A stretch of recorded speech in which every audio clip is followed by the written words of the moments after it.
भाइयों और बहनों नमस्कार। आज मैं लेकर आया हूँ अपनी एक कहानी युद्ध। युद्ध की विभीषिका को प्रस्तुत करती है यह रचना।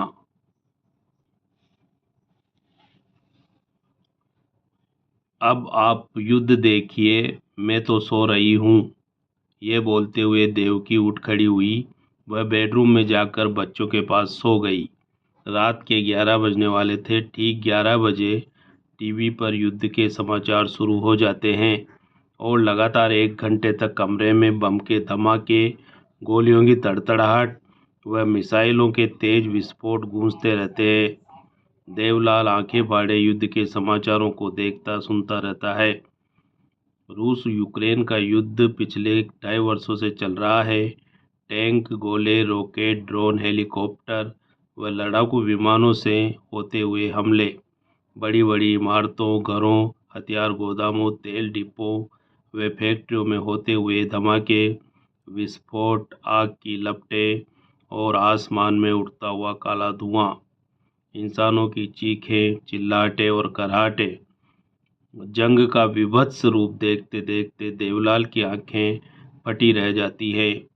युद्ध में हुई सैनिकों, बच्चों व नागरिकों की मृत्यु की खबरें सुनकर उसका मन मलिन हो जाता है। युद्ध के समाचार खत्म होते होते रात के 12 बज जाते हैं। तब देवलाल उठकर खड़ा होता है, टीवी और ड्राइंग रूम की लाइटें बंद करता है और वह बिस्तर पर आकर लेटता है। देवकी और बच्चे गहरी नींद में सोए रहते हैं। देवलाल को बहुत देर तक नींद नहीं आती है। दिमाग में युद्ध के दृश्य घूमते रहते हैं। विध्वंस हुई इमारतें, बेघर हुए लोगों के चेहरे घूमते रहते हैं।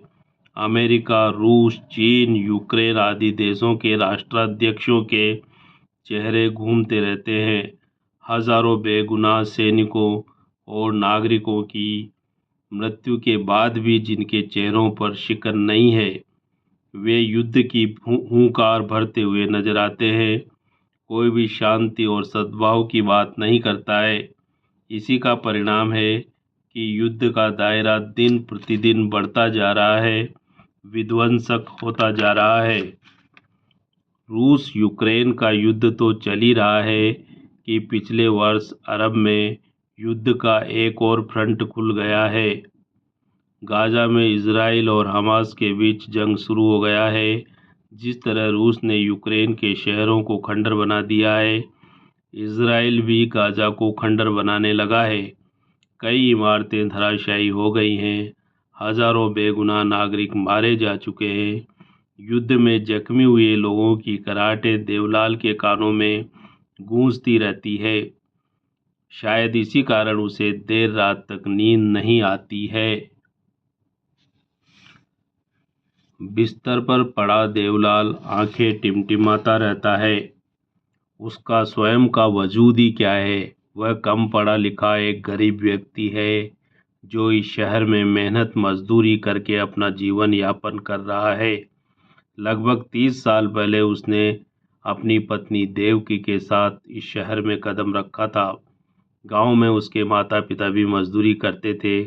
गांव के स्कूल से ही उसने 10वीं कक्षा पास की है। उसी वर्ष माता पिता ने देवकी के साथ उसका विवाह रचा दिया था। पत्नी के घर में आते ही उसके जीवन में खुशियां भर आई थी, लेकिन वे अधिक समय तक नहीं टिक सकी थी। कुछ समय बाद एक के बाद एक उसके माता पिता का देहांत हो गया था।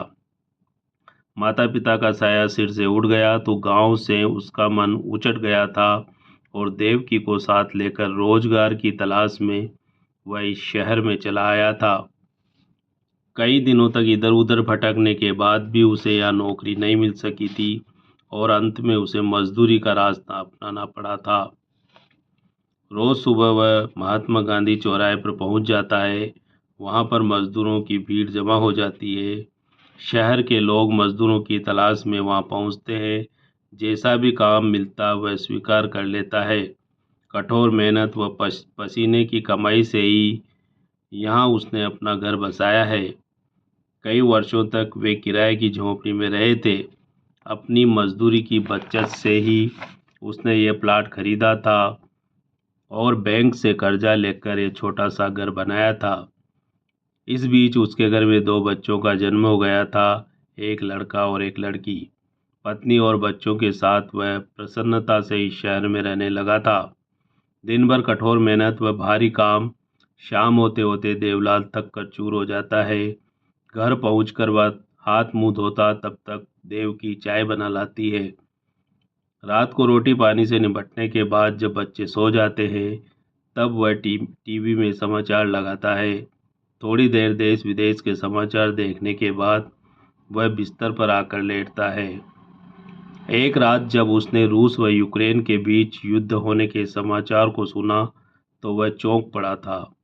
अब रोज रात को युद्ध के समाचार आने लगे थे। टीवी में टैंक, रॉकेट, मिसाइलें, ड्रोन, लड़ाकू विमान व आग उगलते हेलीकॉप्टर नजर आने लगे थे, जिन्हें देखकर वह रोमांचित हो उठता था।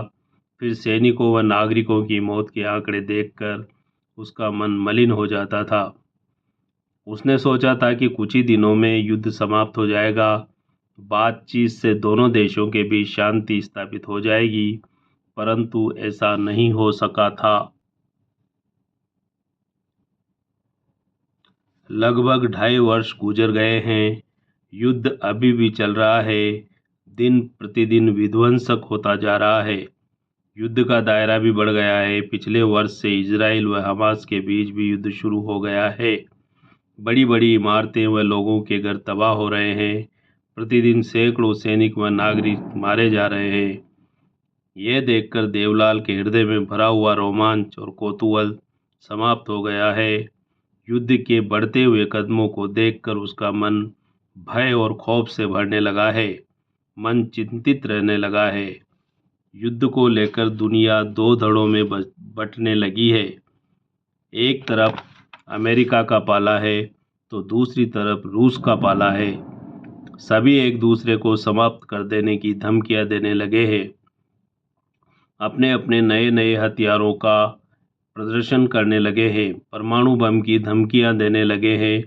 लगता है यह युद्ध अब विश्व युद्ध की ओर अग्रसर होने लगा है।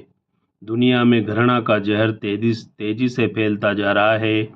आदमी आदमी के खून का प्यासा होता जा रहा है। दुनिया के बड़े बड़े राष्ट्राध्यक्ष भी शांति और सद्भाव की बातें त्याग कर घृणा और वैमनस्य से भरे बयान देने लगे हैं। देवलाल को यह समय मानव जाति के लिए बड़ा ही विभत्स व विकराल होता हुआ प्रतीत होने लगा है। रात के 3 बज गए हैं, लेकिन देवलाल की आंखों में आज नींद नहीं आई है।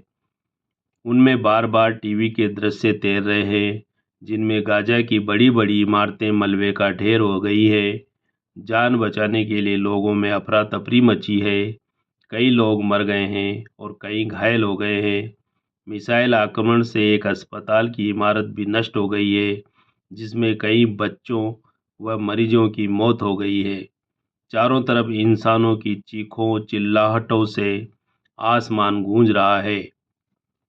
युद्ध देवलाल से हजारों किलोमीटर दूर है।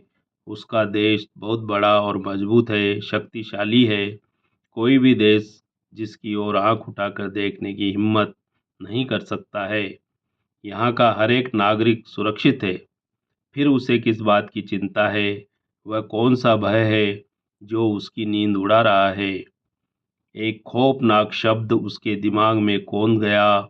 युद्ध, जो तेजी से बड़ा हो रहा है, महायुद्ध बनने लगा है और कभी भी विश्व युद्ध बन सकता है। अगर ऐसा हो गया तो वह समय समस्त मानव जाति पर संकट बन जाएगा और कोई भी इसकी मार से नहीं बच सकेगा। रात की नीरवता में युद्ध एक खूंखार दैत्य के रूप में देवलाल की आंखों में मंडराने लगा। तो भाइयों और बहनों, यह थी कहानी युद्ध। ऐसी ही एक और कहानी लेकर मैं फिर शीघ्र ही आपके बीच हाजिर होऊंगा। धन्यवाद।